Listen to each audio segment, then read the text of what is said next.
So I've had a thought. I've been thinking, and maybe you've been thinking the same thing too. That Michael, make a damn good dinosaur photographer.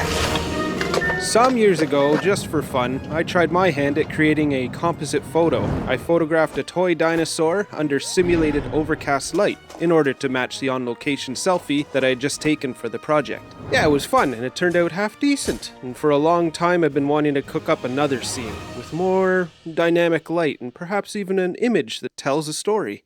I think a backcountry setting will suit this just fine. And so, I've come to this beautiful little Eastern Ontario lake, which is known to hold a dinosaur population. This is so silly.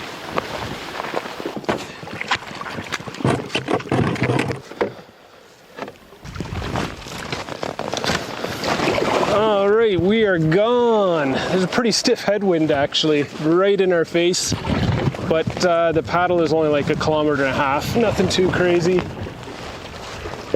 Beautiful little lake. Can't wait to see what we can see in terms of prehistoric offerings. I have a few little cinematic kind of scenes playing out in my head the last couple of years. I've been wanting to do this, and well, let's see it unfold.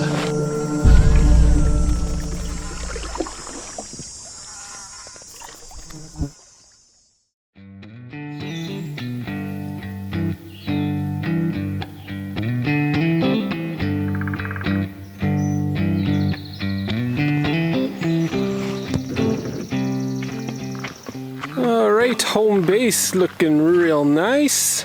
Small little island site. Great spot for my hammock there, right along the water. And look at this, by the way. Maybe it's been done. I've tied cord down to exposed roots before. Just feed the cord under, but this time it's kind of like a toggle. I stuck a stick under the root. Ta-da! This guy's a magician. And a nice little feature of this kitchen area. Well, the sun was shining on this earlier. You could see all the little, look like a little tropical scene down there. Sunfish and bass moving about, reeds blowing in the wind. And one thing to note about this here trip is there's a fire pit. Not allowed to use it. There's a fire ban on right now for a lot of Ontario. It's been a bit of a drought going on. And a little problem I have with that is that scene I've been playing out of my mind requires firelight. What I want is me sitting at a fire, and just at the outer reaches of the firelight, a T-Rex appears in the tree line, stealthy little bugger. But no firelight, I brought some options. This is a RGB little light tube, ribbon of LEDs. They can be orange like firelight, so I can light up those trees with a long exposure perhaps. Yeah, the fire pit's pushed right up against the water here, so I can't really set up my camera this way. I need a grander scale than right here, so I'm gonna be shooting with the T-Rex across this water. I'm gonna try to simulate some moonlight, but that could end up being a little ambitious, so I'll just take it one step at a time and see what we can come up with tonight. And then tomorrow, we're going out on the canoe looking for Brontosaurus.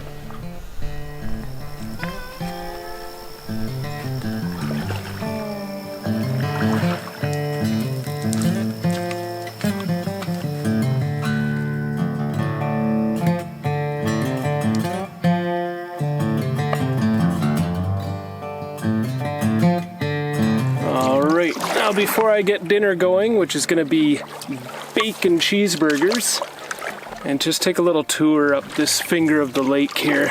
See if there's any wetlands along there, any kind of bog or just a wet open area, which would be suitable for a Brontosaurus.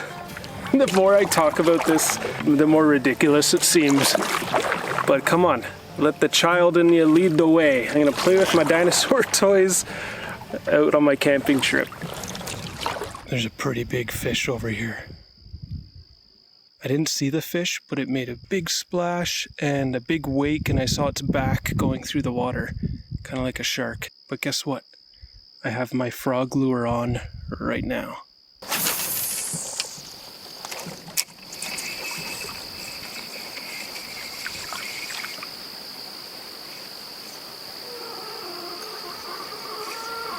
Oikos.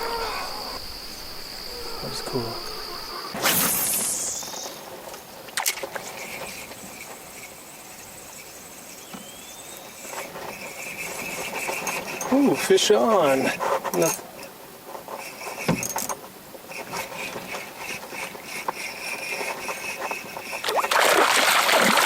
Oh, she looks pretty good. Oh, it's a pike.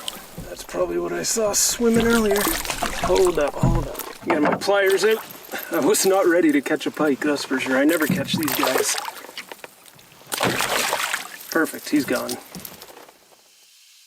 I think what I'll do tomorrow is have the tripod here really set low, almost at water level, so I can get some upwards look, and have my camera taking continuous pictures as I slowly paddle along, hopefully in golden light, hopefully mist, and we'll have the beast doing his morning feed, his morning rounds down in the shallows there.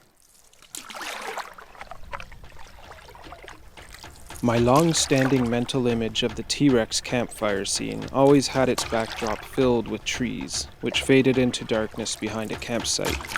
The composition I settled on at this campsite, however, does include some sky, and while cooking dinner I realized it would be best to have some degree of interest in the sky. So I began taking photos to fill out the scene as the sky faded, and between burger flips and bun dressing, I failed to film that part of the process. Well, here we are, starting off with a series of shots to simulate the firelight. I used the RGB tube on a mini tripod and pointed it in various directions and heights to spill the light out of the fire pit.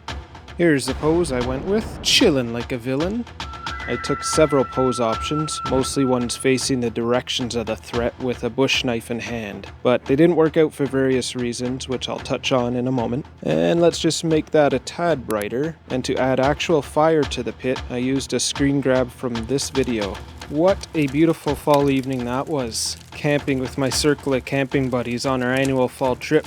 Now let's get a puff of smoke there, and we're ready for the Rex. I could have thought to tape off part of the light here to reduce the size of the light source down to campfire size relative to the size of the dinosaur. I feel the light wraps around the dino a little too much, but not too badly. And I have the center of the lens hip high to the Rex, as the shoreline she will be on is about a meter lower than where I sit. I also got a shot of her under only the string lights on a blue setting to get moonlight options. And there we go. Got those cut out and ready to go. Shall we? Bam! There she is. I only used a small section of the moonlight image on her back and head, and slightly on the ribs. Here it is without moonlight, and with. And because my light source was too big, we're gonna darken the whole thing down and refocus the light on her leading edges, and let that moonlight come back through. Speaking of moonlight, alright, next. This girl is standing in water, so let's make sure we get that across by turning the blackness into a reflective surface and pop some vegetation in there. Okay, now here's where we started with the Rex, and here we are now. It's getting close, but things really start to come alive when we have the light reach the tree line. I needed a stronger light for that task, so I just used my headlamp to reach the trees, and after adjusting that to a warmer temperature, there, nice. At this point, I decided I needed a little extra something around her feet, so just a bit of water ripples. Because it's all in the details, folks. And here's a global brightness and contrast adjustment. It just needed a bit more pop, but not so much to take away any suspenseful, foreboding mood from the scene. And lastly, we mustn't forget that our visitor would be casting a shadow. I think that last addition will really help to sell the image, so... Oh yeah. Yes, there it is. Well, I hope you like it. There's one glaring issue that I can see in the final product. It's where my sight meets the water. In actuality, there's a 1 meter drop off there, which doesn't come across in the darkness, so it looks as though she's only 1 or 2 steps away from biting my head off. And that's why I did these other poses also, but with the distance problem, it's like I'm crouched inches from her, staring at the chest of an undersized dinosaur. So I went with the oblivious Chad pose. Why though? Why not just ask AI to make the photo? Why all the effort? Well, I did ask AI to make this photo.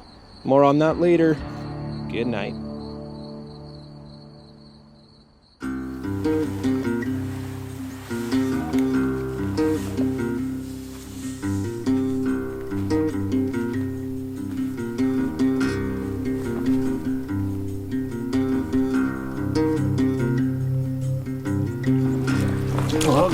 morning. I might have missed the prime time for that Brontosaurus shot. Oh, I should have peeked sooner. I was up at 4 for a little whiz, and it was just pure cloud out. No stars, no moon. We're about 2 minutes from putting that tripod down and getting that scene set, but I'm coming around the corner and yeah, the orange is all gone. Fail. Pretty bland, pretty drab.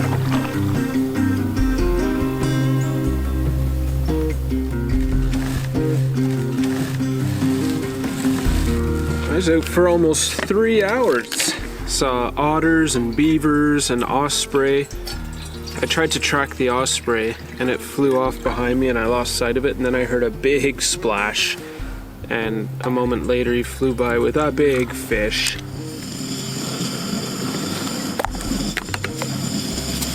It's just instant coffee, sorry. Easy cleanup.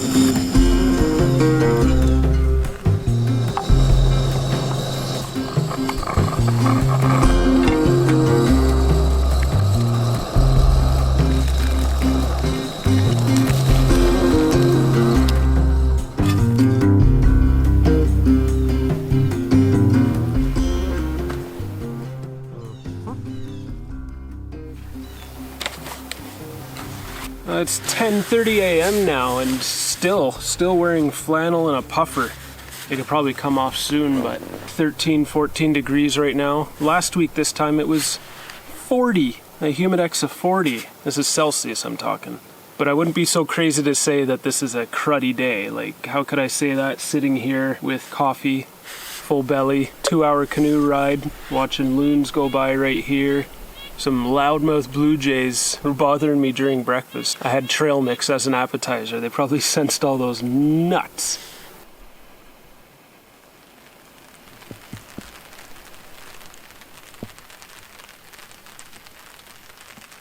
Well, we're early afternoon now and it's been off and on rain, drizzle pretty much all day, a lot of wind kicking up, so I just kind of laid low, charged some batteries, laid in a hammock, thought I might fall asleep, but I didn't quite.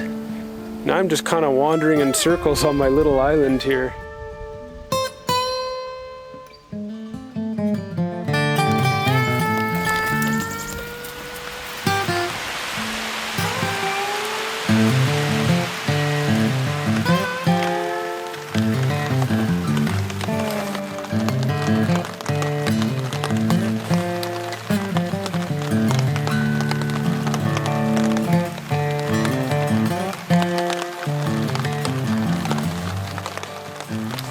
Fish that wears pants, come on.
Oh, good morning. That was a hell of a sleep. I just slept 9 solid straight hours. I'm not even sure how much it rained overnight. It doesn't look like it, more than drizzled a bit more. It doesn't look like it's gonna rain anymore anytime soon. I don't have a good view past the trees towards the direction the weather comes, but I'm gonna pack up all the bedding, make some breakfast, and if it looks like it's gonna stay clear, to the best of my knowledge, I can hang this up a little better, dry it out before packing. But man, I'm hungry. I had an early dinner last night, an early bed, no snacks, just tummy's rumbling. It's just oatmeal and trail mix kind of morning.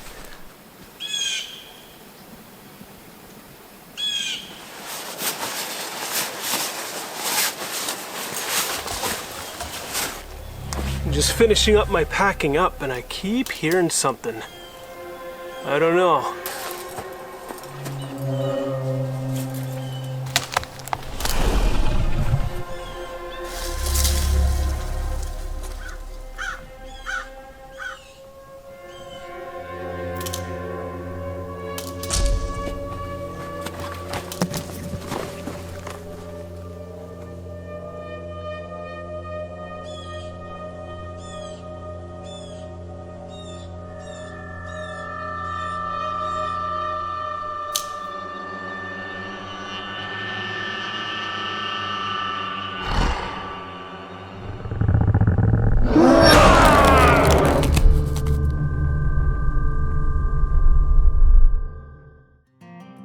So why do this? Why go through all the effort in 2025 when AI is surging ahead in its abilities? Well, I enjoy it. It excites me. It's really that simple. It's not that I resent and resist AI-generated art. Actually, I used AI in this video. I asked ChatGPT for a picture of a nice set of bloody ribs, which I isolated from the background and slid into this scene from earlier. As I worked on this project, I kept wondering how an AI result would turn out. So I fed Nano Banana from Google this version of my photo with this prompt. Add a Tyrannosaurus stalking the man at the campfire. The Tyrannosaurus should be sneaking out of the background darkness on the left, slightly lit from moonlight above, and also lit from the front by firelight. The dinosaur's mouth should be slightly agape. It did just what I asked it to, and even accounted for the shoreline drop-off. But even still, and opinions may vary, I like mine better. AI, if you're listening, I'm a stubborn creative, always have been, always will be, but I'll continue to use you for a little help from time to time, and humans, if you're watching, thank you very, very much.